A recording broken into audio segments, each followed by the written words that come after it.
বিশেষ নিবিড় ভোটার তালিকা সংশোধনের কাজে সাধারণ মানুষের হয়রানি চলছেই। অভিযোগ তুলে প্রতিবাদে বারবার গর্জে উঠেছেন বাংলার মুখ্যমন্ত্রী তথা তৃণমূল সুপ্রিমো মমতা বন্দ্যোপাধ্যায়। এবার এসআইআর নিয়ে অশান্তির আবহে দিল্লি যাচ্ছেন মুখ্যমন্ত্রী।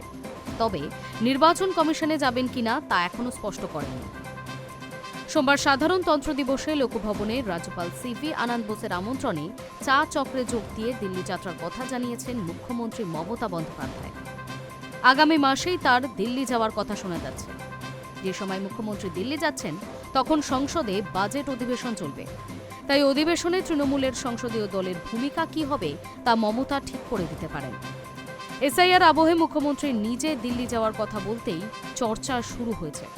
সাধারণ মানুষের হয়রানির কথা দেশবাসীর কাছে পৌঁছে দিতেই মুখ্যমন্ত্রীর দিল্লি যাত্রা বলেই মনে করা হচ্ছে।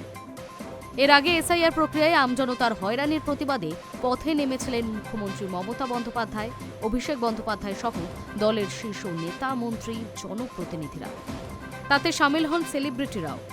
ওই দিন মিছিল শেষে দলের সর্বভারতীয় সাধারণ সম্পাদক অভিষেক বন্দ্যোপাধ্যায় বলেছিলেন, নেত্রীর অনুমতি নিয়ে বলছি, একজনও বৈধ ভোটারের নাম বাদ গেলে দিল্লিতে 1 লক্ষ মানুষকে নিয়ে যাব। এরপর গত বছরের শেষ দিনে অভিষেক বন্দ্যোপাধ্যায়ের নেতৃত্বে তৃণমূলের এক প্রতিনিধি দল দিল্লিতে নির্বাচন কমিশনে গিয়ে আপত্তির কথা তুলে প্রশ্ন করেন।